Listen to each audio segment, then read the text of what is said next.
Olá, turma. Vamos dar sequência à nossa aula do segundo capítulo do livro de Geografia. Agora nós vamos estar falando de 4 tipos de terras que são terras, no caso, para o plantio, né?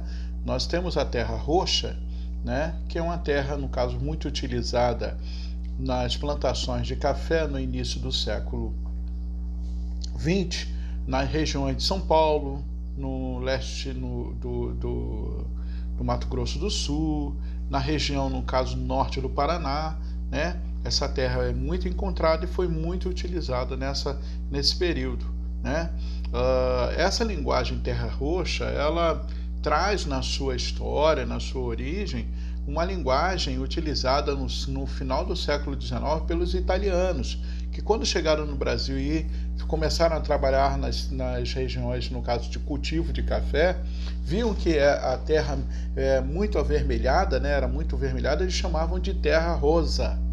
E essa terra rosa, que significa, no caso, terra vermelha, né? Então, por isso, se fixou esse nome de terra roxa, tá ok?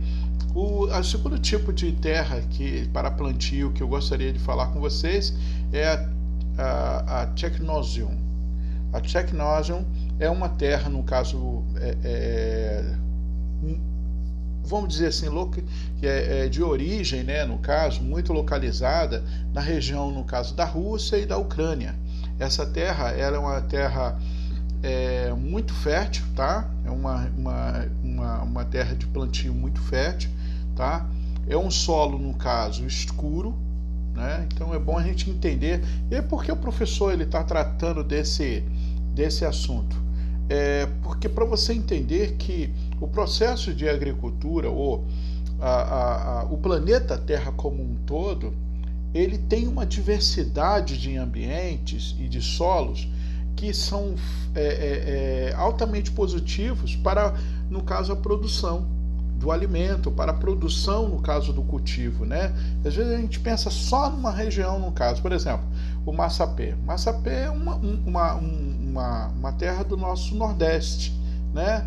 E aí o que acontece? E lá, foi esse tipo de terra que foi utilizado aí no processo de colonização para o plantio da cana-de-açúcar. Então essa terra é uma terra muito boa, muito fértil. Sabendo se trabalhar com a terra, né? Eu estou falando isso por uma questão até mesmo de vivência, né? Essa terra é ruim. Não, não é que a terra é ruim, ela precisa ser trabalhada, ela precisa ser, no caso, cultivada, ela precisa de minerais necessários, água, para que possa, no caso, se tornar uma terra fértil, né? Assim como, por exemplo, a vida de uma pessoa, né? Nós estamos aqui aprendendo um pouco sobre terra, nós precisamos também compreender. A nossa vida, às vezes, não tem muito sentido. Por quê? Porque ela precisa, no caso, nós precisamos ter uma compreensão de valorizar o pouco que temos. Às vezes a saúde que uma outra pessoa não tem, nós temos, né? Um convívio, no caso, tem pessoas, no caso, que ficam arrasadas quando eu só tenho só minha mãe, eu não conheço meu pai. Poxa, mas tem gente que não conhece nem a mãe, entende? Então, assim, nós é que nos colocamos para baixo. Nós precisamos entender que o pouco que nós temos, se for bem trabalhado e bem adubado, né, dando, no caso, elementos, se nós valorizarmos as oportunidades que temos, a nossa mente vai ampliar, as nossas condições de vida vai melhorar, a nossa felicidade vai ser mais perpetuada, né? Então, esse assunto sobre terra não só nos dá um horizonte, no caso, de compreensão de que o planeta Terra tem realmente condições de solos para produzir, né, alimento para toda a espécie humana, como também a nossa vida também é um solo que precisa ser, no caso, trabalhado, fortalecido, para nós podermos alcançar coisas melhores na vida, tá bom? Então, quando nós tratamos desse assunto, no caso, no capítulo 2, a gente pode correlacionar para a nossa experiência de vida de que tudo pode ser melhorado, pode ser fertilizado, pode ser trabalhado para um melhor plantio da nossa vida. É isso que vocês estão fazendo na escola hoje. Nós estamos, no caso, trabalhando com a mente de vocês para que vocês possam produzir melhor ainda no futuro, tá bom? E temos aí, no caso, a aloés, né, que é um tipo de solo, para fechar, é um tipo de solo encontrado principalmente no continente asiático, né? Então, os asiáticos, eles trabalham com aquele solo, no caso aloés, que é um solo mais refinado, né? Mas é um solo, no caso, que é de alta produtividade também, tá ok? Vamos continuar o nosso assunto aí do capítulo 2 do livro de Geografia. E aí nós vamos seguir aí para as próximas páginas, que é a página de número 22, que vai falar sobre a pecuária, né? Lembra da agricultura? A agricultura, no caso, duas formas de agricultura. Lembra que nós falamos na primeira parte do capítulo 2 do vídeo, da videoaula? Nós temos, no caso, uma agricultura, no caso, de intensiva e extensiva, não é isso? A pecuária é da mesma forma. Você sabe que a pecuária consiste na criação e produção de animais. Os principais rebanhos são bovinos, são suínos, no caso, por exemplo, os rebanhos, no caso, por exemplo, de equinos, né? E aí outros tipos de rebanhos que existem, não é isso? Cada um com um nome mais difícil, né? Por exemplo, no caso, por exemplo, as avícolas, né? Os equinos, os bufalinos, os ovinos, os caprinos, os moares e etc, etc, etc. Nós não vamos definir aí os rebanhos, não. Nós vamos falar, no caso, das duas formas de pecuária, assim como nós falamos de duas formas de agricultura, né? A pecuária extensiva e a pecuária intensiva. Pecuária extensiva é aquela que, quando você está passando aqui na região de Rio das Ostras, em Cantagalo, e aí você vai ver lá aqueles animais soltos, lá comendo aquele, né, a grama, no caso. Aqueles animais soltos, eles estão, o dono daqueles animais estão desenvolvendo uma atividade, no caso, extensiva, né? Os animais, eles são, no caso, criados, no caso, soltos, né? É óbvio que eles tomam vacina, né? São preparados, no caso, para muitos deles para o abate, né? Para que a carne chegue, no caso, nos mercados, né? Mas são animais que não têm aquela intensificação de um trabalho, no caso, forçado. Então, olha a minha linguagem, ó, não, são animais que são criados soltos, não tem aquela urgência, aquele processo intensificado. Agora, eu tenho, no caso, grandes pecuárias, atividades pecuárias que são de forma intensiva. Por que são de forma intensiva? Os animais ficam presos, no caso, em grandes galpões, e ali a ração, junto com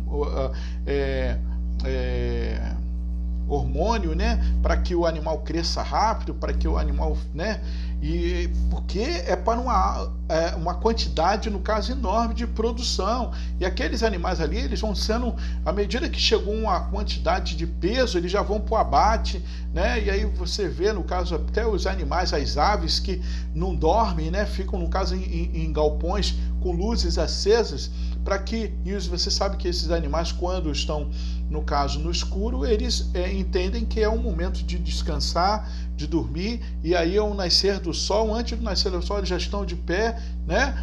Mas as aves já sofrem de uma forma, no caso, na pecuária intensiva, até aquele desgaste, né? Porque elas não descansam, e a ração com hormônio, para que um franguinho que era um pintinho, ele em dois meses já está indo para o abate, né? E aí, se você pegar um pintinho aí no quintal, leva 6 meses aí para ele tomar um tamanho aí, no caso, por exemplo, de um animal para abate. Então, você vê aí que a diferença, no caso, da pecuária extensiva e da pecuária intensiva, tá bom? Então, isso aí é importante você entender e aprender aí, tá? Então, a pecuária, no caso, extensiva é aquela que o animal está mais light, né? Mais solto, trabalhado, e a intensiva é aquela que é na pressão ali no galpão e um trabalho muito forte em cima, no caso da criação dos animais, tá?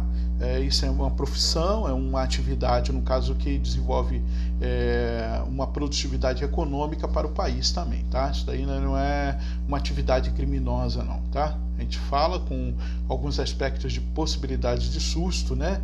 Por que está sendo assim, mas não é bem uma linguagem criminosa. Vamos falar um pouco aí dos impactos ambientais da pecuária no solo e as técnicas de conservação. Você sabe que quando, por exemplo, o solo ele não é bem tratado, né, principalmente na agropecuária, você sabe que existe o processo de erosão, né?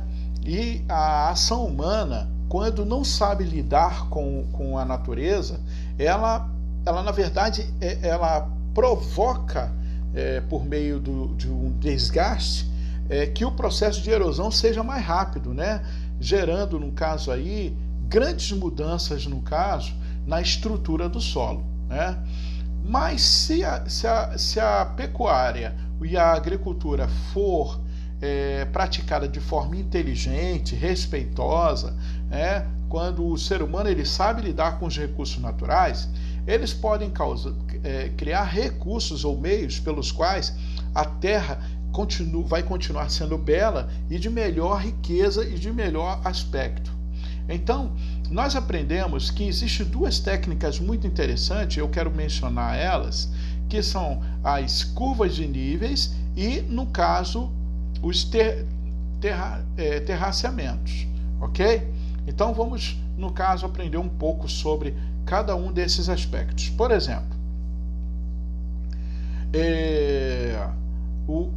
vamos falar no caso do terraceamento. O terraceamento é muito comum nas regiões sudeste da Ásia e, em geral, os terraços eles são construídos para reter a água da chuva no solo.